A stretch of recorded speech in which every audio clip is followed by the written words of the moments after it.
नमस्कार. मी आभासी जगाचा रहिवासी. आभासी जग हेच खरे जग आहे. आभासी जग हेच खरे जग आहे.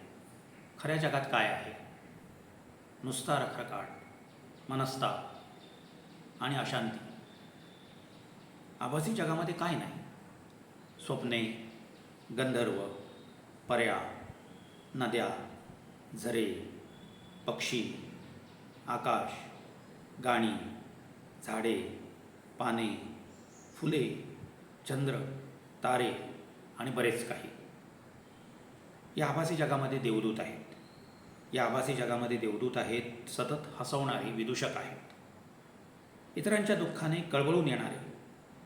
दुःखाने कळवळून येणारे आणि जखमेवर मलमपट्टी करणारे धन्वंतरी आहेत. या जगामध्ये मनमोहक नृत्य करणाऱ्या अप्सरा आहेत. या जगामध्ये मनमोहक नृत्य करणाऱ्या अप्सरा आहेत. अमृताने भरून वाहणारे घडे आहेत, पाट आहेत. या जगामध्ये फुलांचे ताटवे आहेत. या जगामध्ये फुलांचे ताटवे आहेत. अल्लाउद्दीनचे दिवे आहेत. सिंदबादच्या सफारी आहेत. विक्रम आणि वेताळ आहेत. साने गुरुजींचे श्याम आहेत. रवींद्रनाथ आहेत आणि चक्क माझे स्वर्गवासी बाबासुद्धा आहेत. या जगामध्ये क्षितिजापर्यंत पसरलेले तलाव आणि राने आहेत. मी अकंठ बुडून जाईन इतकी पुस्तके आहेत. या आभासी जगामध्ये दुःखे नाहीत. कोणीच गरीब नाही, श्रीमंत नाहीत, पापे नाहीत, पुण्य नाहीत. हे आभासी जग एका अपार मायेने आणि आनंदाने ओथंबून आले आहे. असे जर असेल तर या जगात मी का राहावे? मला वाटते हे खरे जग आभासी आहे आणि आभासी जग हेच खरे जग आहे. माझी कविता तरी वेगळे काय सांगते आहे.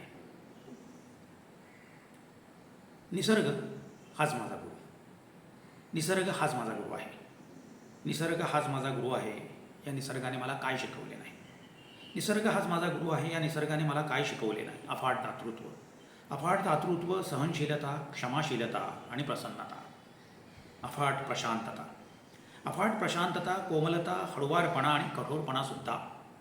अफाट निरीच्छता, विरक्ती, तटस्थता आणि हळवेपणासुद्धा. सर्जन आणि विसर्जनसुद्धा. हा निसर्ग रोज नव्याने जन्माला येतो आहे आणि रोज मरण पावतो आहे. कालची सगळी दुःखे किलमिशी तो फेकून देतो आहे आणि नव्या दिसाला नव्या उमेदीने सामोरा जातो आहे. जीवनाच्या क्षणभंगुरतेवर या निसर्गाचा विश्वास आहे आणि नवसर्जनावर सुद्धा. हा निसर्ग पुरेसा दयाळू आहे आणि हवा तितका क्रूर सुद्धा. एखाद्या प्रेमळ परंतु कर्तव्य कठोर बापासारखा तो मला वागवतो आहे. माझ्या अनेक चुका त्याने पोटात घातल्या आहेत आणि अगदीच असह्य झाले तेव्हा त्याने मला जबर फटका दिला आहे. हा निसर्ग अनंत अविनाशी आहे. माझ्या शरीराचा आणि आत्म्याचाही कण आणि कण तो जपून ठेवणार आहे. या जन्माचा दुवा तो त्या जन्माशी सांधून देणार आहे. या निसर्गाची बिनशब्दांची शिकवणी मी रोज घेतो आहे. हळूहळू मीही निशब्द होत जातो आहे. लवकरच माझेही एक प्रशांत निळे सरोवर होणार आहे. धन्यवाद.